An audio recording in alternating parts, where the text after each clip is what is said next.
We've all seen the t-shirts. They're everywhere. Life is good. You see it at the airports, at the mall, just walking around, soccer practice, everywhere. You can't escape life is good. For my whole life and many of our entire lives, life is good has been everywhere. And I've always been kind of curious. What's the story behind life is good? What does this mantra, what does this mean?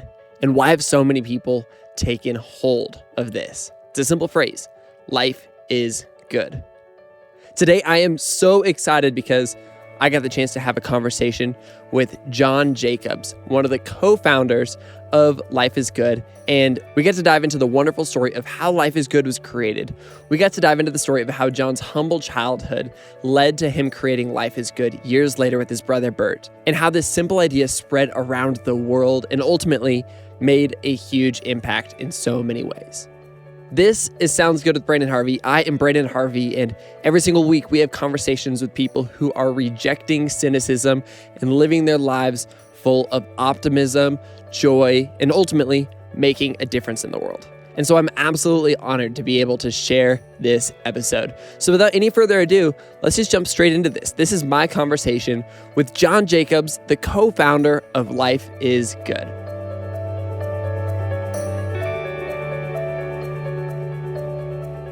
John, so I have been seeing and loving the Life is Good logo almost my whole life at this point. You know, we were talking beforehand, I'm fairly young. And so I actually haven't lived much of my life without Life is Good being around. And in many ways, up until recently at least, it's been so ubiquitous that I never really questioned where it came from. And so now I'm excited to be talking with you as, you know, one of the founders of Life is Good. So seriously, thank you for being here. I'm thrilled to be on this, and Branden, thanks for what you're doing. I know it's relatively new, this endeavor for you, but it's the antidote in some ways to what troubles a lot of people, you know, the pounding away of negative news. If people subject themselves to that, it's not feeding the good wolf, it's feeding the bad wolf within themselves. So I'm psyched about what you're creating, and I just hope it grows, and I hope we can help you with that. Thank you.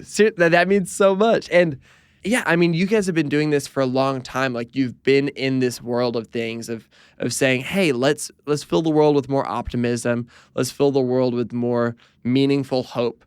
And so I'm excited to just spend this hour learning from you. I think that's a pretty sweet deal that I'm like, hey, John, why don't you be on my podcast? And then also I'm going to learn from you because I admire you. It's a total win-win on my end. I don't know why you agreed to this, but I am honored. You got to be kidding. I know it'll be mutually beneficial, just the conversation. So look forward to it. Thank you. So, I mean, I want to dive back to before you were even making t-shirts. I know that you started Life is Good with your brother, Bert. What was life like for the two of you growing up?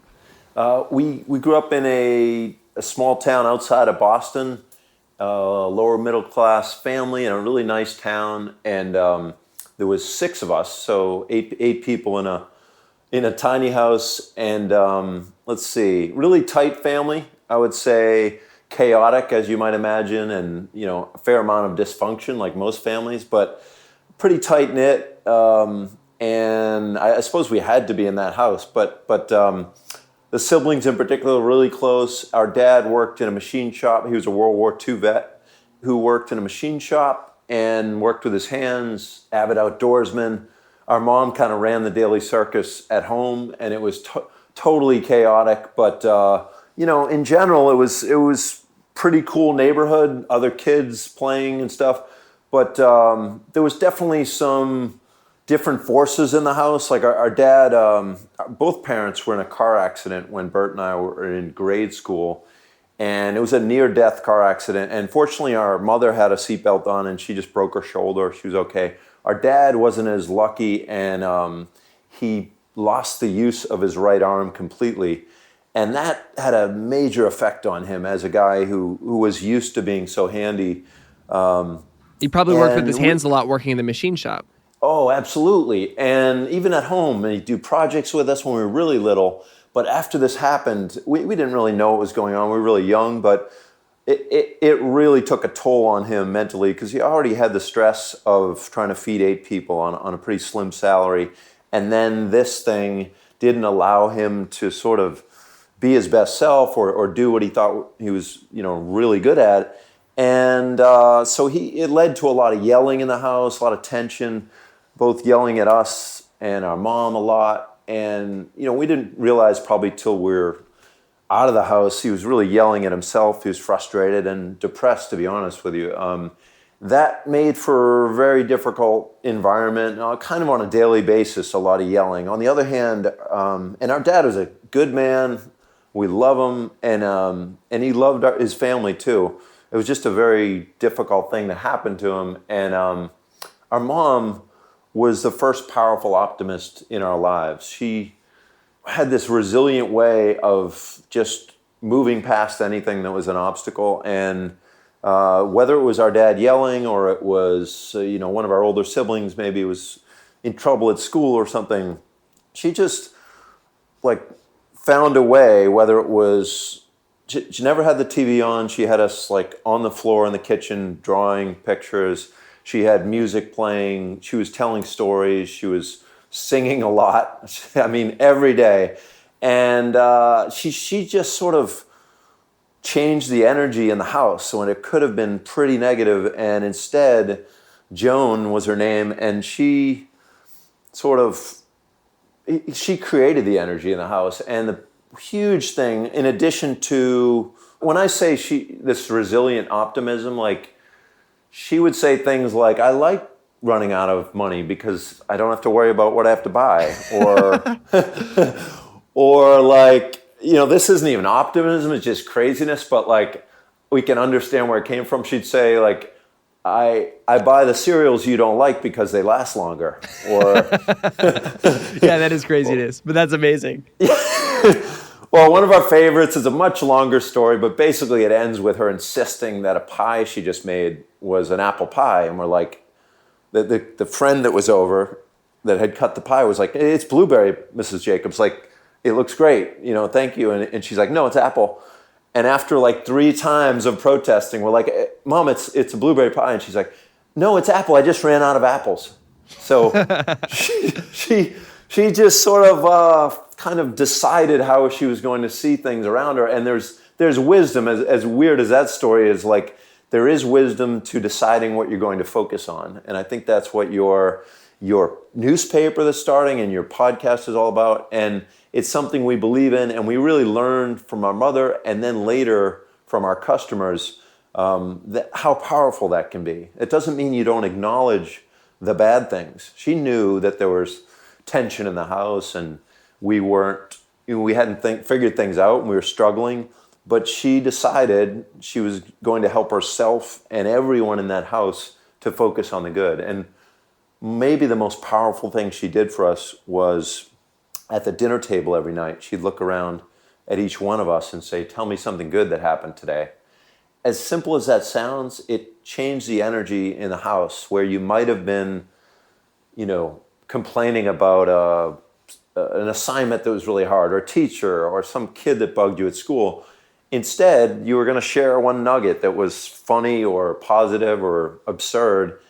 It really built momentum in the conversation. We didn't really know it at the time, but as you get to high school age, you're like, whoa, she did that by asking that question.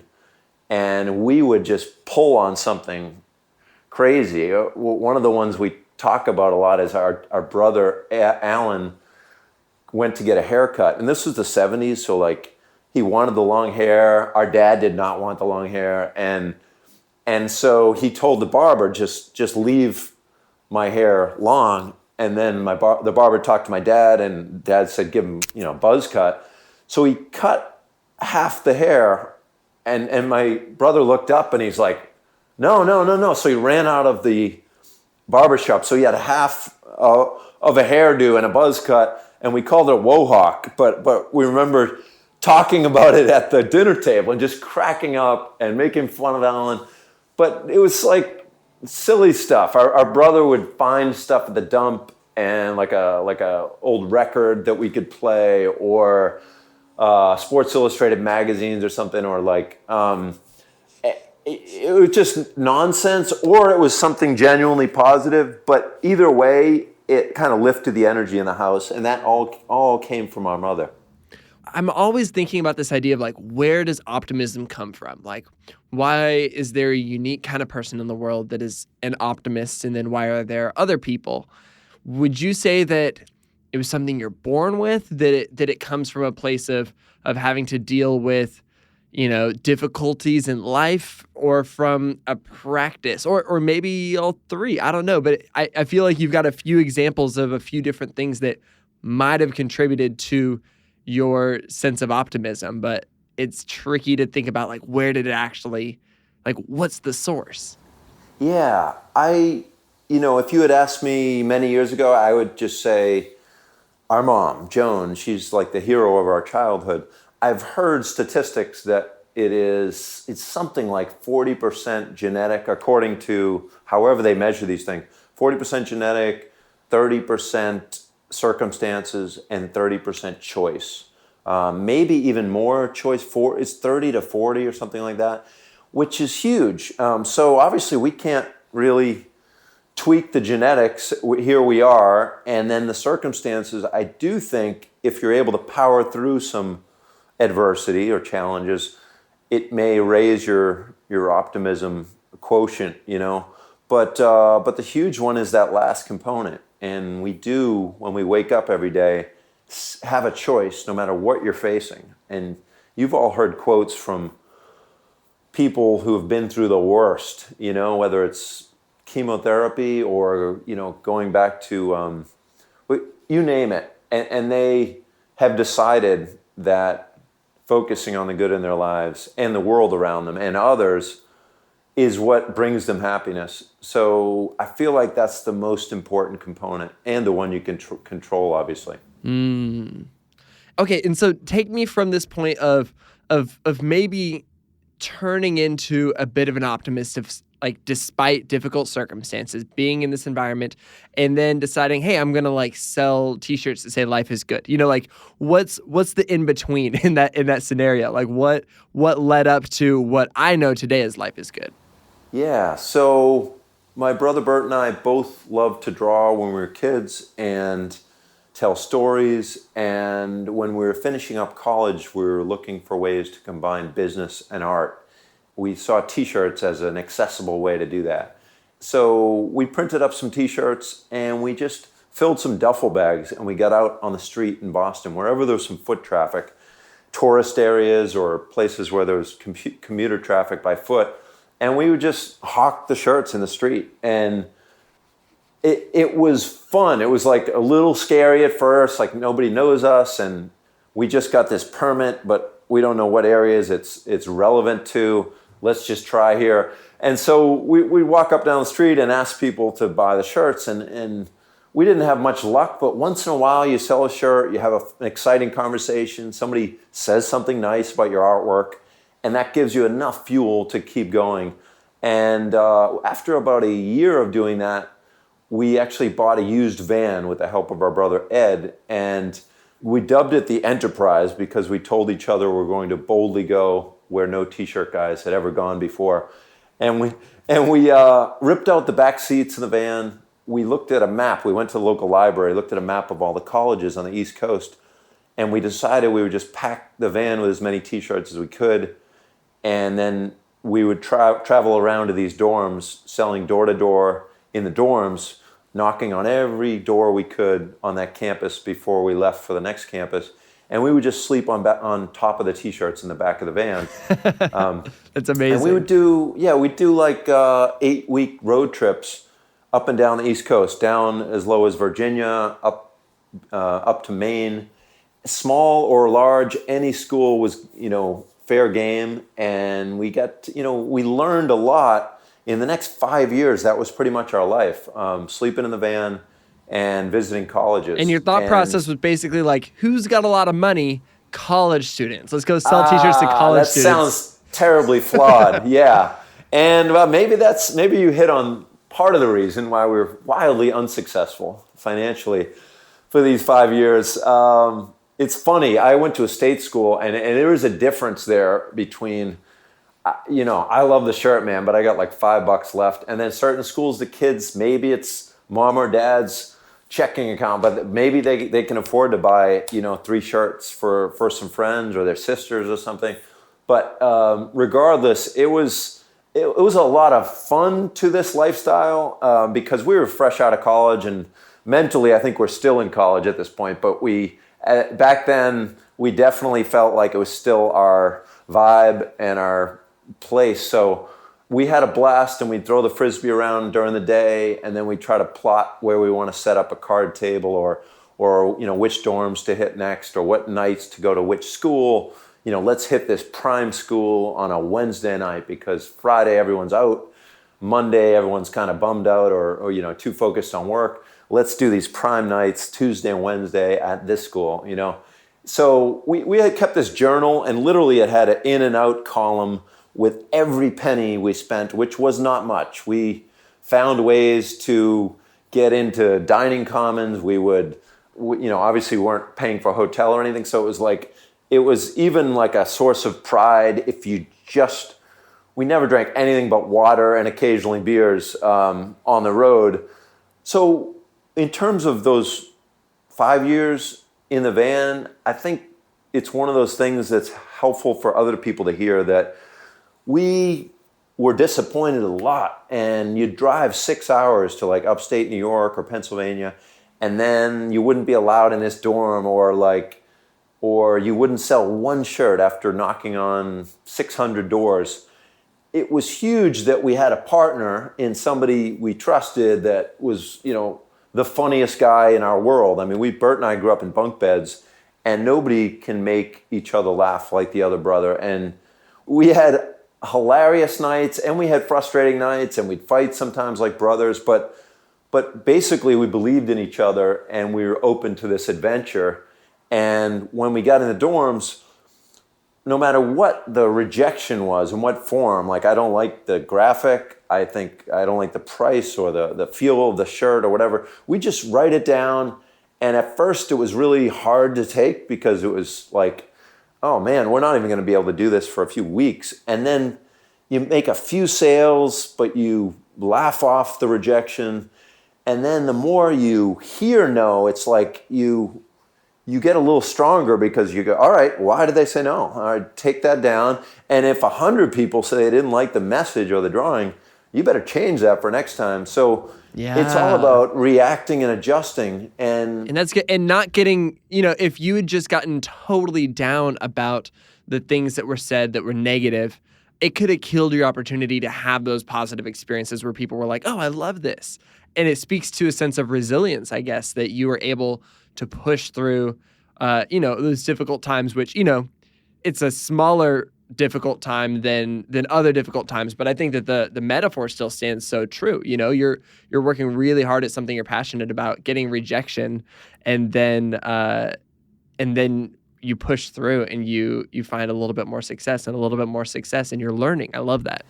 Yeah, you asked earlier about people when they go through adversity. These people have obviously faced much worse adversity than us. I'm thinking of right before we started this run at the dorms in the van, our sister was paralyzed in a ski accident up in Vermont, and she lost all feeling. Slowly, she regained most of her feeling, and to the point where she could walk and ride a bike. But her attitude through that, it just took her a very short period to realize I need to put things in the rear view when they're not helping me get better.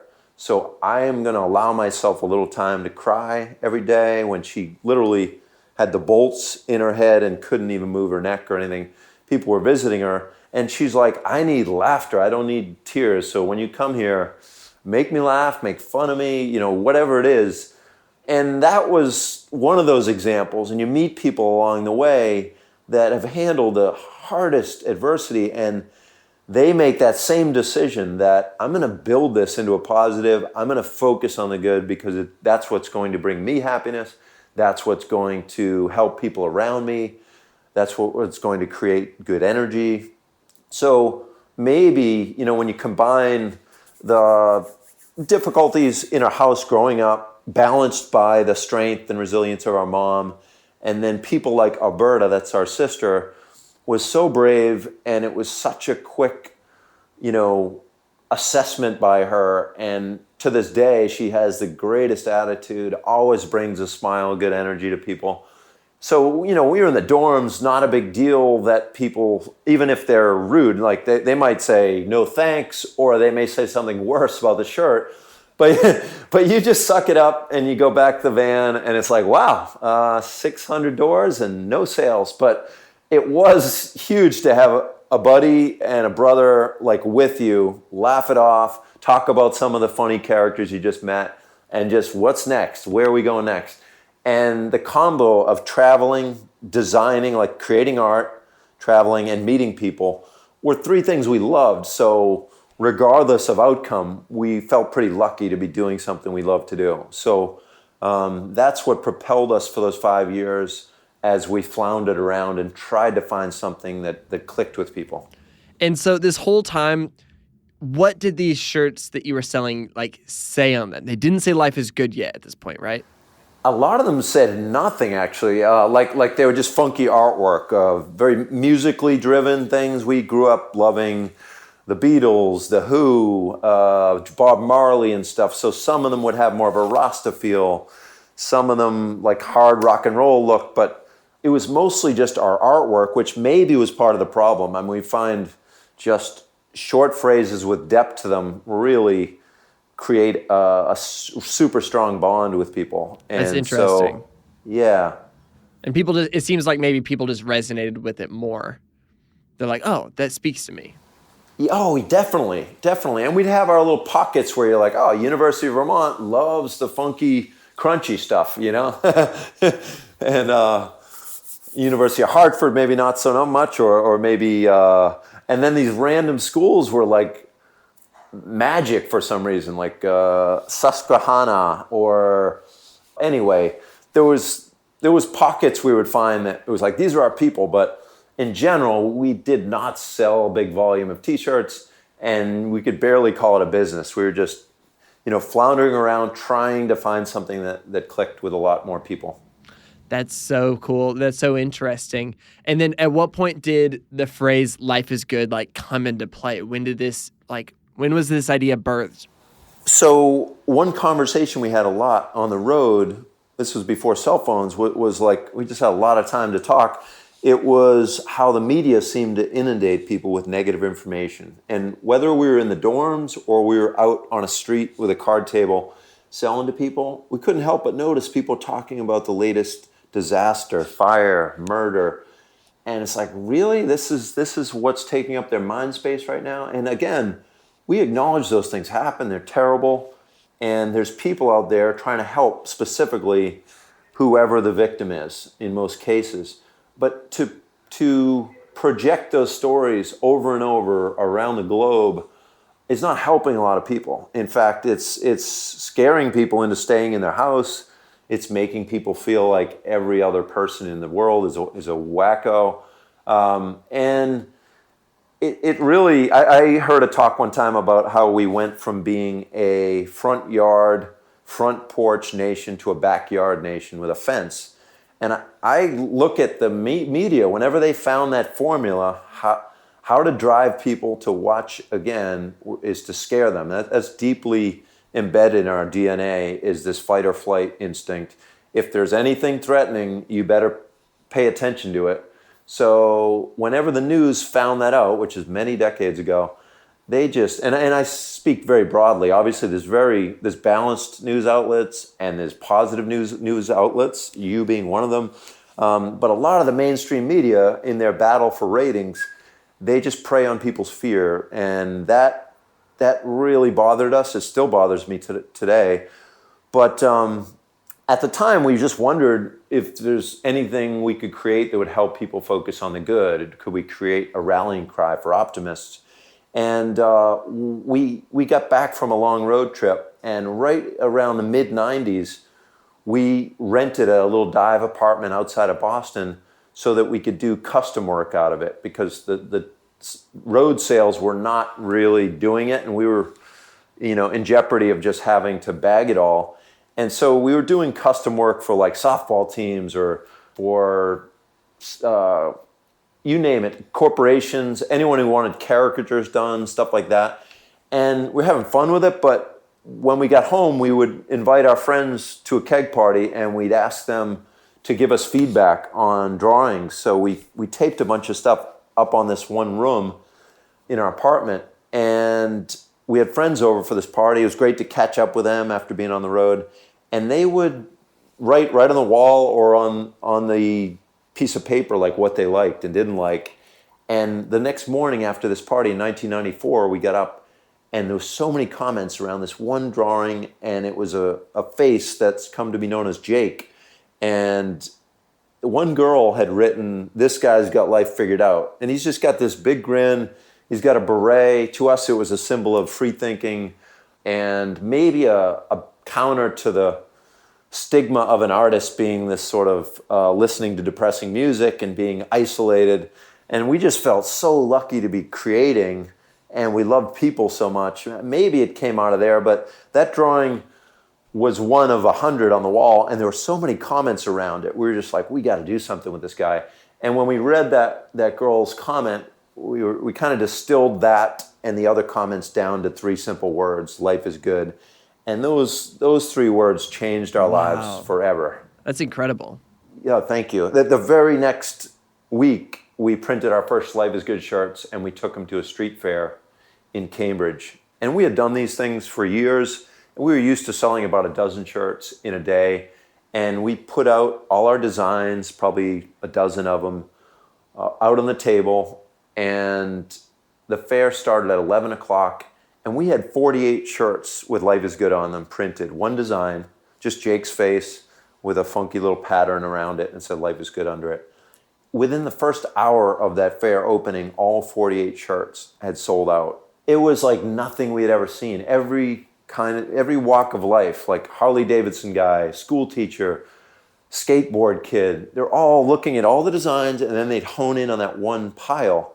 And it was wild, and it confirmed what we had hoped, that no matter what's going on in people's lives, whether it's a major struggle or everyday struggle or everything's going great, they want to gravitate to the positive. And that's such a fascinating idea, the fact that it's this diverse group of people, Harley Davidson people, school teachers, like it speaks to this idea of being a rallying cry for optimists. You said that a minute ago.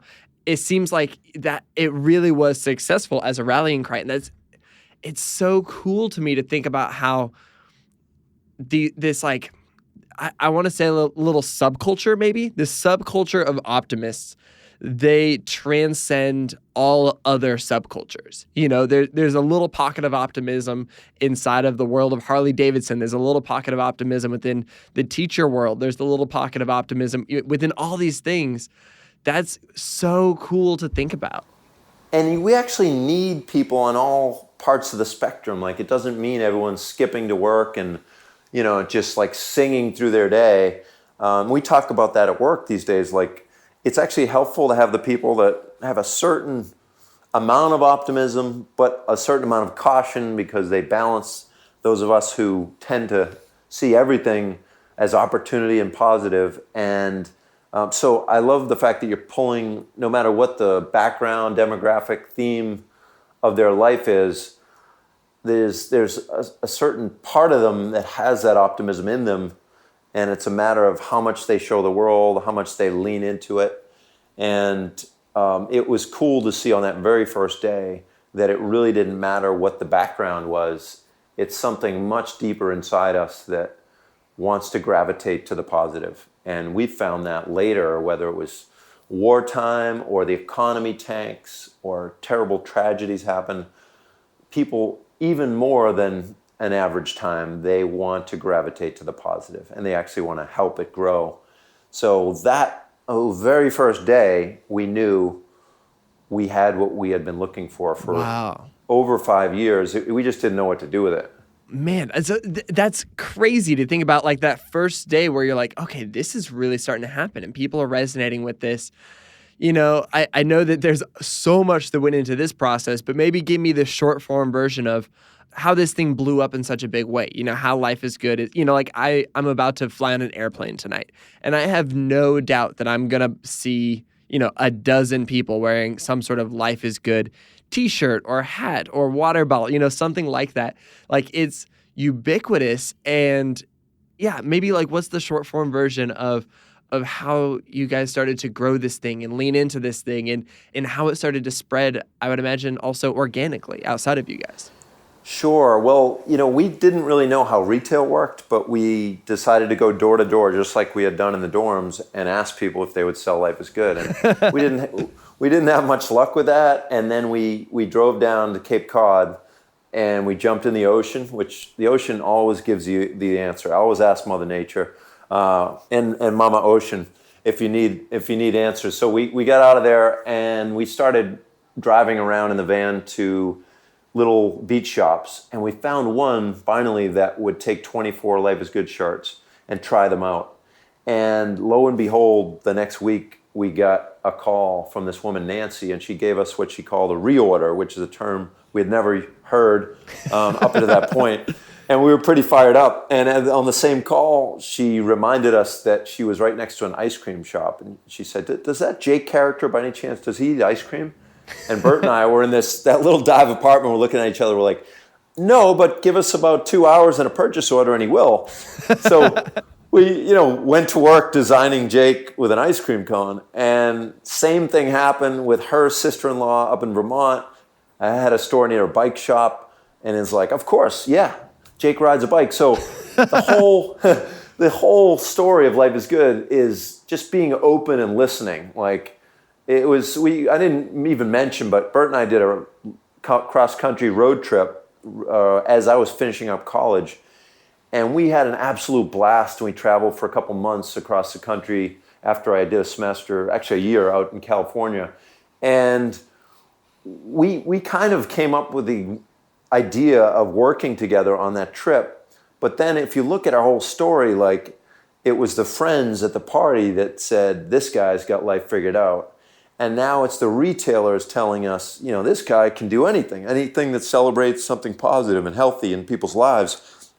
Go ahead. So we suddenly had the coolest job, we thought. Well, all we have to do is listen to people about what they love and then help them celebrate it. So whether it's hiking or hanging out with your dog or going to the beach or riding a bike, like any of these things, they felt good to us. So we just designed them. We ship them to retailers, and boom, all of a sudden, we're getting reorders really fast, and we're learning the nuts and bolts of business because we're really we're not brilliant business people. We don't even know the basics of business, but this idea is so powerful that it just propels us forward. And so we're taking notes and learning as fast as we can, and we've got some sales reps now, and we pick up a few employees. And the brand spreads. I mean, there's longer stories about first employees, really funny one where a girl moved in upstairs from us, and we were like, whoa, this thing is growing like crazy. Can you help us at night? She had a real job. And after helping us for a few months, we asked her to jump on board. And she took a wild chance in joining us. She's now a partner at Life is Good. That was a long time ago, but basically, we start to distribute around the country. We're adding new products, hats, backpacks, frisbees. Meanwhile, we start getting letters from people, and some of them are simply, hey, thanks for helping me celebrate the mountains. I love to go to this mountain and hike or ski. Thanks for helping me celebrate my time with my family, with my dog. I love road trips. I love playing music, etc.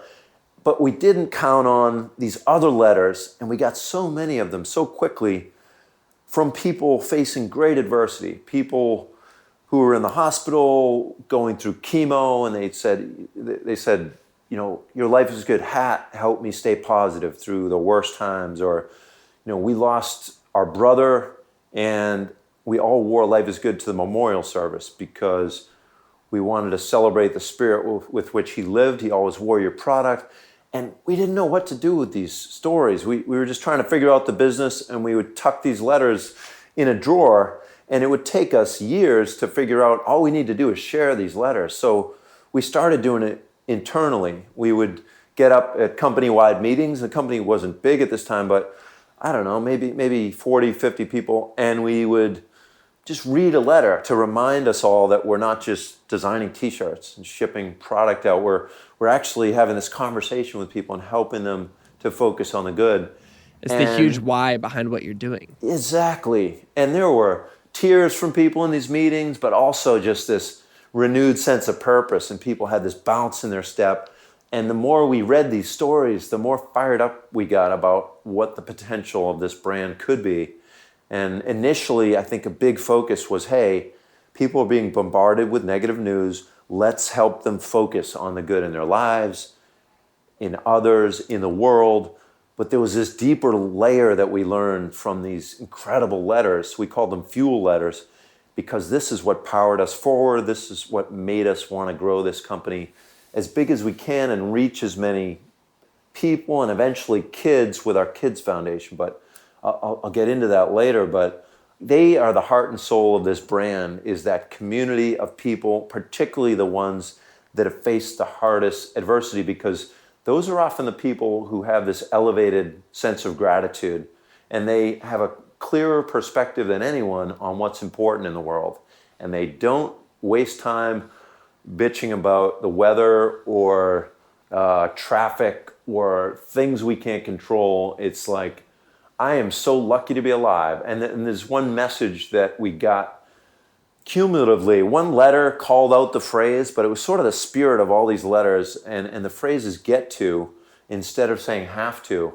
And we use it all the time at work. Like, instead of saying I have to work late today, I have to go to a meeting, I get to do these things because I have a job. I have work that has purpose. And you can apply it to your personal life. And I'm not implying me or any of us have this down pat. We all have moments when we feel overwhelmed. You feel like a martyr. Sometimes you're balancing so much. But this thing is such an easy tool to reach for. And instead of saying, I have to go to the grocery store, I get to go to the grocery store because I live in a land of abundance. I get to pay the bills, actually, because I have a roof over my head. This was taught to us from our community. And if you listen to the people in your lives or read some of these stories on our site or watch some of the videos, like, they remind you that it really is your perspective. When you wake up, we all have that choice of what we're going to focus on. And if they can do it when they've faced near death, when they've wrestled with chemotherapy, when they've lost loved ones, and yet they have this rock solid foundation of gratitude, and they don't float very often, or they have a tool with which to get away from the whole martyrdom, I have to, this is so tough. Yes, life is tough. It's not easy, it's not perfect, but it's good. And it's really about what you choose to focus on. I think that's so important, because I think that in this world of optimism, I think it's really easy for people to confuse optimism with irrational cheerfulness or blind positivity or even escapism. But that's not at all what you guys are diving into. And that's not what I think anybody who genuinely cares about, this meaningful optimism is getting at. Because, you're getting these stories of people saying, like, I'm in this difficult, terrible circumstance, but I'm still choosing to focus on what's hopeful. Or, even you and your own story and your mother and your father and your sister, the story of you guys remaining hopeful within difficult times growing up. Like, that's powerful. And I think I would imagine that people are immediately drawn to, yeah, cool, life is good. But I think that they stick around for and connect on a deeper level with this idea of, like, life is good even though. It's that second half where it's like it's good despite the difficulties. And that's where the power comes from. You're so spot on, Branden. And when we say life is not easy, life is not perfect, life is good, people get it. I mean, Bert and I, my brother and I, do a fair amount of speaking, and we published a book a few years ago. Those are the parts that really resonate. When you have the time to tell a longer story, people get the depth. And I wouldn't blame people if someone saw a shirt, Jake with an ice cream or riding a bike or just a mountain that says life is good, it's hopefully beautiful art, and maybe they just want to celebrate that. That's very cool. When they do understand the deeper meaning, it is a whole new level of loyalty, and we have a really tight community of actually 3 million people online that love to share these stories with each other. And that's the backbone of this brand. And the book we published, every chapter features one of these letters. It's so good. I've got it like right here next to me right now. Oh, right on, right on. They're the heart and soul of the brand, and we continue to learn from them. And that's why it's been a co-authorship, the story of Life is Good. It happened to start with Bert and I, then we hired some people smarter than us in a lot of areas. But really, we really did, Branden. I mean, and that was a great lesson to learn early with Kerry Gross, that partner that I mentioned, who handled a lot of things faster than we could and had strengths that we didn't have. And then later, as the business grows, you realize, okay, I'm not so good at operations or finance or IT. So lean on somebody who's good at it. And that allowed us to grow, and it allows Bert and I to stay more in our wheelhouse of the creative side. And remind me again really quick, what's your title at Life is Good? It's something amazing. It's Chief Creative Optimist. Chief Creative Optimist. That's perfect. That's so good. Okay, and along those same lines, you mentioned this a minute ago, but tell me about the Kids Foundation, because I feel like kids have been such a huge part of this Life is Good story. Obviously, kids see the world in like the most incredible way. And every day I'm like, okay, how can I see the world a little bit more like kids? But like, tell me about how you transitioned Life is Good from, just being a t-shirt brand to being a t-shirt brand that, also in some ways gave back and gave back especially to kids. Well, Branden, if you think of a young kid who has love in their life, they tend to view the world with arms wide open. They're exploring, they're engaging, they're asking questions, they're adventurous. On the other hand, if you've got a kid maybe who's lacking that loving adult in their life, or they're facing everyday poverty or violence, witnessing violence, or victims of violence, or they're facing a life-threatening illness, it's really hard to live that way. And in contrast, you tend to live your life with arms folded and full of fear, and you wake up in the morning and you've got that cloud of fear right in front of your face. And it's hard to break that, but it's possible. And we realize there's a lot of kids out there in that situation. Life isn't easy. Life isn't perfect. Is there a way to help make life good for more kids? And so we created the Kids Foundation, especially after hearing all these letters from people, and to try to help build this kind of resilience in kids. So at first it was hosting these play therapy groups directly with the kids, and we felt great about those. And then we realized we could have more impact by working with the child care providers, the teachers, the counselors, the real heroes in the trenches that are working with kids every day. And so we created trainings for them to help child care providers retain and nurture their own sense of curiosity and openness and optimism and playfulness, because those positions, it's pretty easy to get burned out when you're in a difficult environment. So if we can keep those people strong and give them the tools to retain their own optimism, man, you can't give what you don't have. So those people can deliver that optimism to the kids, to lift them up. And so we have these evolved trainings that get better every year. We call them Life is Good Kids Foundation Discoveries. And now we're having much larger ones around the country. We're working with programs like Head Start. We're working directly with these organizations that have already pooled together these child care providers. And we're now improving the quality of care for over 1 million kids every year. And we feel like we're just getting started. And these are heroes right on our team. I'm not talking about myself or Bert. We've got a group called Life's Good Playmakers that work under the Kids Foundation. And these are people making life-changing, positive differences in the lives of kids every day. And this is our home team. We're actually integrated nonprofit and for-profit in the same office.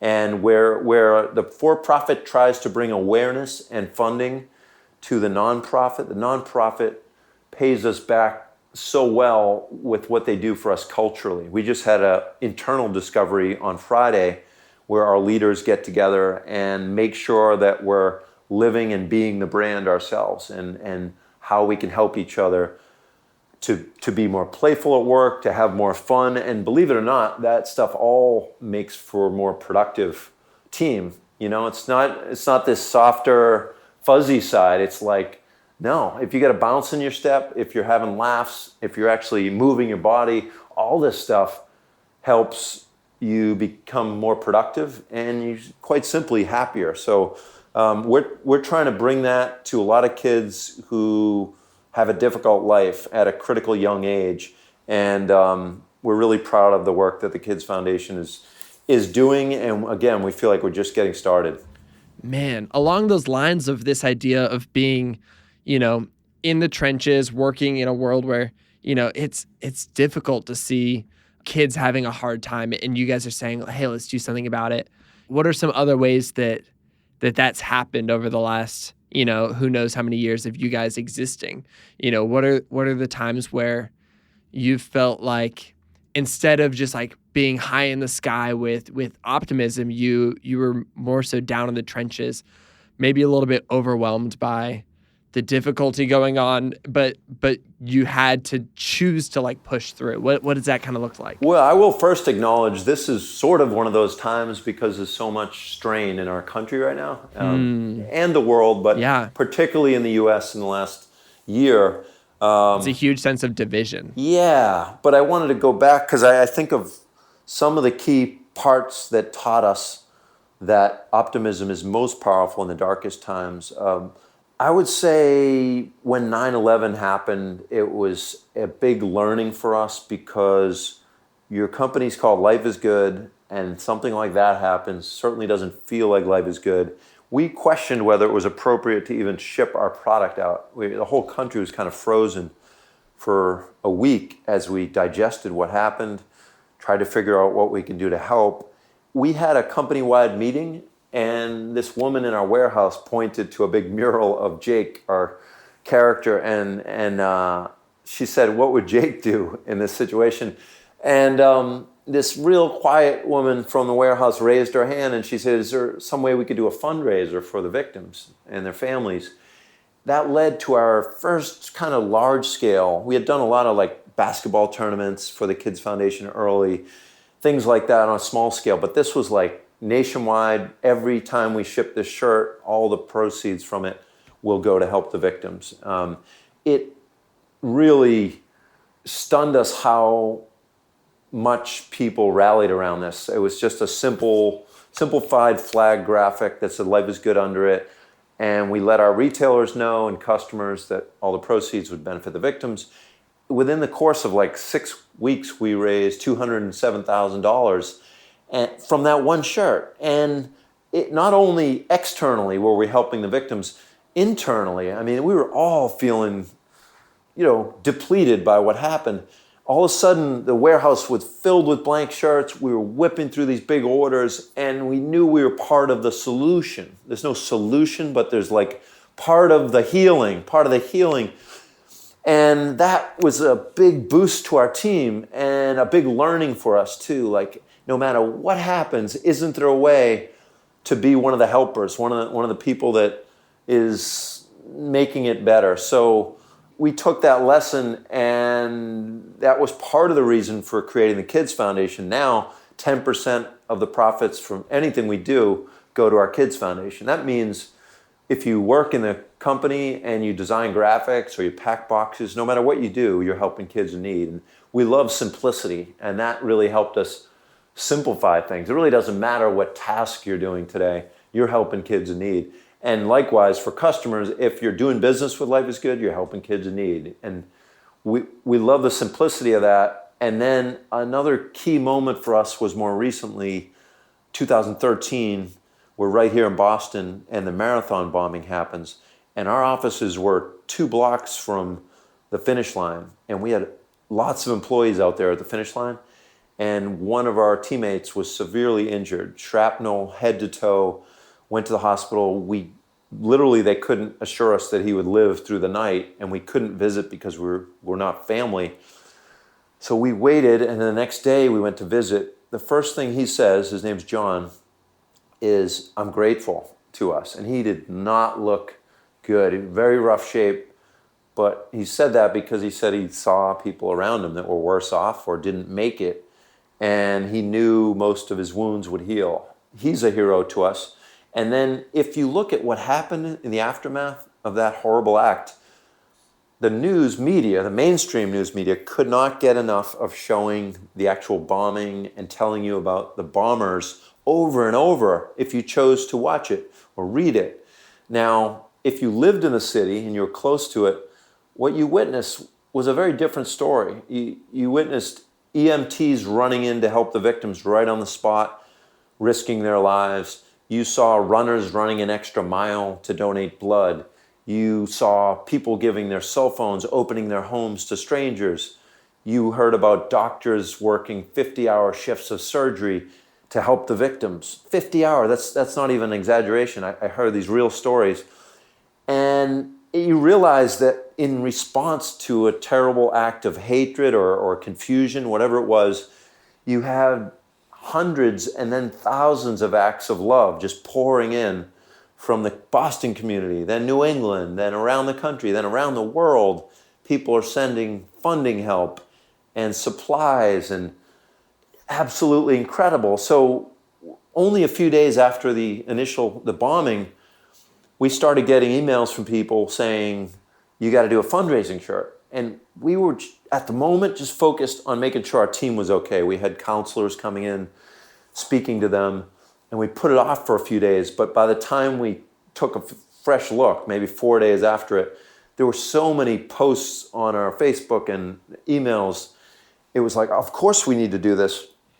So we designed a simple shirt that said Boston on the front with a little heart and one of the O's, and then "Nothing is stronger than love" on the back. That's all it said. And we posted that on our site, and we told people 100% of the proceeds will go to the one fund to help the victims and their families.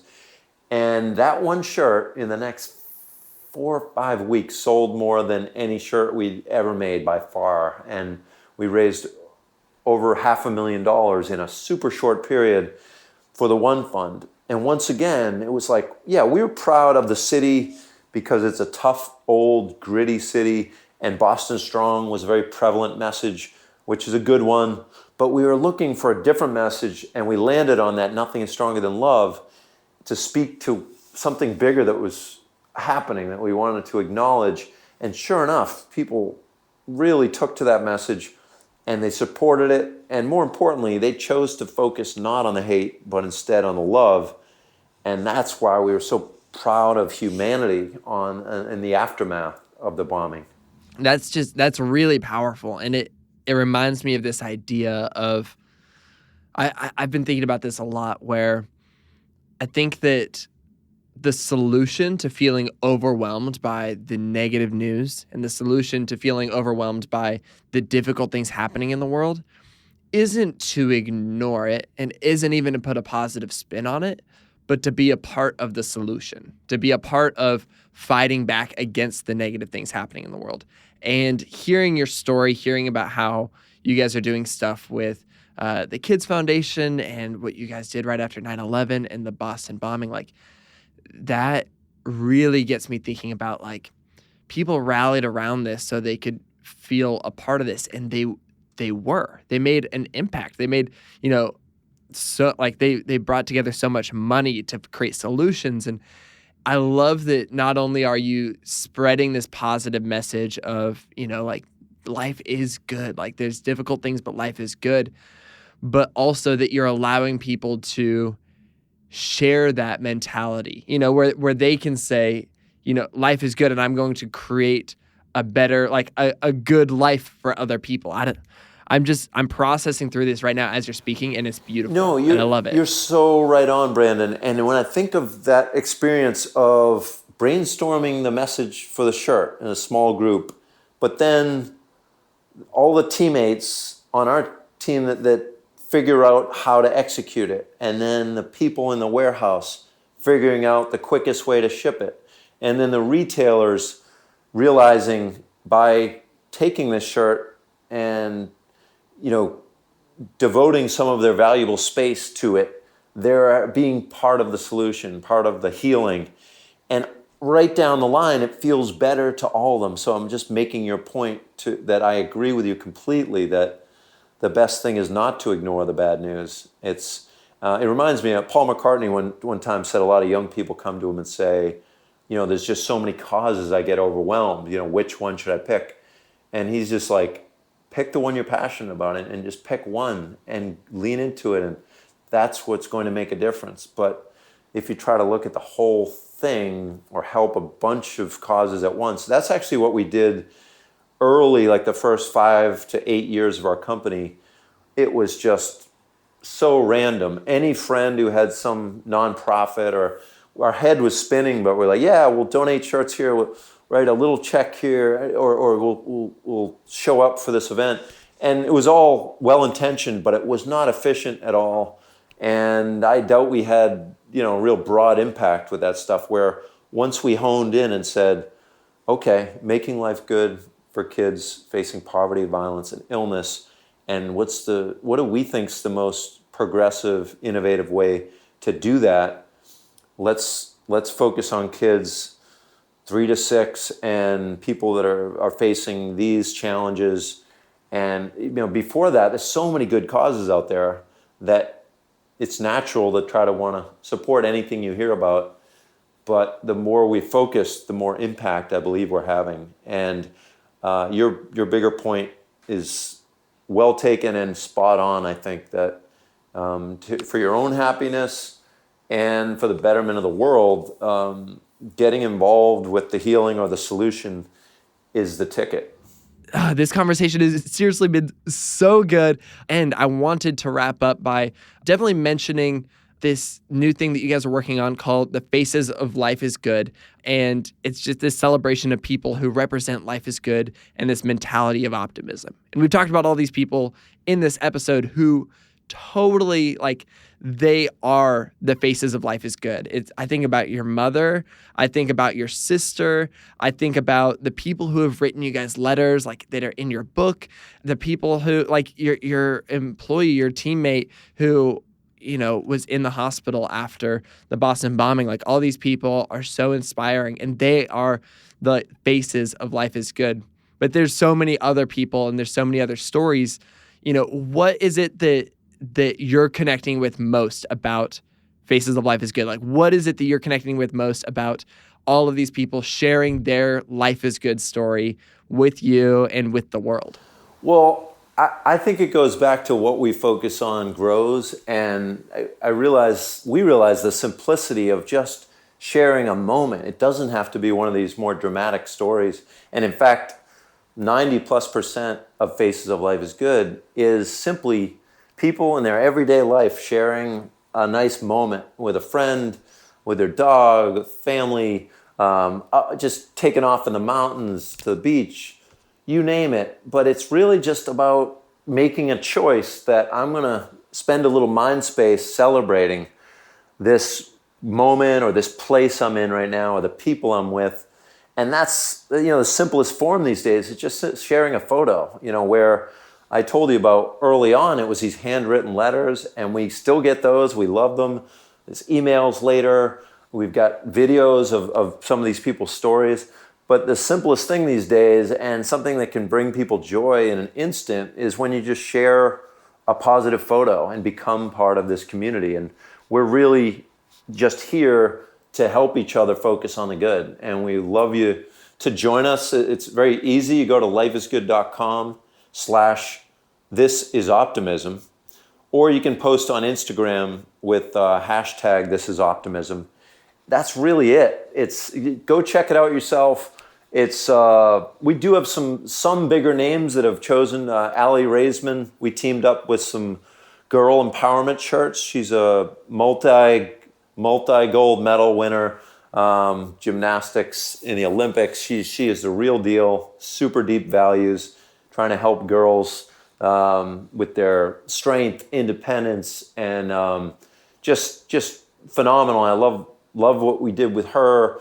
Or Malcolm Mitchell, one of the Patriots, has an amazing personal story that he shares about really not having the reading skills he needed, but deciding himself he needed to improve them. His story's great. Yeah, but again, mostly it's just it's almost like those early letters that we got. They would just light us up internally because we know our own team so well, and then to have people from around the world like sharing their moments, their faces, it's a huge pick me up for our team, and it feels like for the rest of the community as well. So please, we encourage you to share whatever makes your life good, whatever you want to celebrate, whatever you're grateful for, and post it on Faces of Life is Good, and be part of this community. Branden's part of this community, not because his photo is there, which it is, and it's beautiful, but because of what he's doing for the world, choosing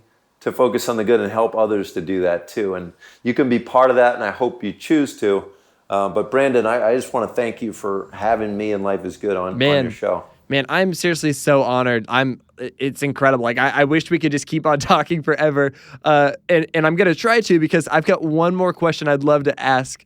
And this is kind of the core of maybe some of what we've talked about today, and definitely something that I've been thinking about this whole conversation. And, we talked about the different ways that someone becomes an optimist, and how Life is Good is almost trying to be a rallying cry for optimists, but also trying to recruit more people to be optimistic. And one of the biggest ways, optimism comes into play is through choice, by choosing to be optimistic even when things are difficult. For somebody who is facing a difficult time right now and is having a hard time, choosing to be optimistic, to choose to focus on the good, what kind of advice and what kind of comfort would you give them? Yeah, well, I do think of our sister Alberta as one of many examples of really brave people who talked about putting things in the rear view. It doesn't mean it erases things. It doesn't mean you don't acknowledge the negative things, but what are you going to choose to focus your energy on today? And what are you going to talk about to someone you love, someone close to you? Can you spend time with people who are going to help you focus on the good? Can you outwardly say to each other, let's talk about the good things and build on those? That's what our mom did for us in the kitchen, and that's what our customers have done for us as a business, to repeatedly tell us stories about the good. It could be literally a sandwich or a walk you took, or one friend that was really meaningful to you. But when you think about those things, what we focus on grows. It's really true. So, and I also want to add that there's so much cynicism and snarkiness in the world, and so many outlets for people who want to talk about what they're against. All these arguing shows and stuff. It's really more important. What are you for? I'm sure there's things that bother you, but where do you want to spend your mind space? Close to that, very close to that, is the choice of what you subject yourself to. Like, do you watch the 6 o'clock news or pick up newspapers, or are you really selective about the source of your information? And that can be personal, people in your life. Are they always bringing you down, or are you going to choose the people that tend to give you things that are positive to talk about? And feed the good wolf inside you. You know that old parable? I mean, there's a good wolf and a bad wolf living in all of us, and which one is going to win? The one you feed. So, find sources that bring you positive. And it doesn't have to be some serious news. That could be comedy. That could be movies you love. But anything that lifts you up and inspires you can do it for you. And remember, life is not perfect. Life isn't easy, but life is good.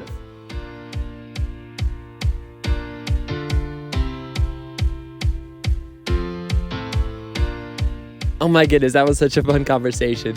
I don't know if you guys could hear it, but you could hear me becoming best friends with John. I don't know if I'm John's best friend, but I loved this conversation so much. And there was a lot that really stuck out to me with this conversation. But one of the things that stuck out early on was this quote. He said at the dinner table every night, his mother would ask each of her kids to tell her something good that happened that day. And as simple as that sounds, it changed the energy in the house. And I think that's a really, really interesting idea, and it kind of gets to the core of what I've experienced life is good to be. In the midst of a lot of things going on in John's household growing up, in the midst of uncertainty and struggles, John and his family were still able to find things to be thankful for, things that were still good in their lives.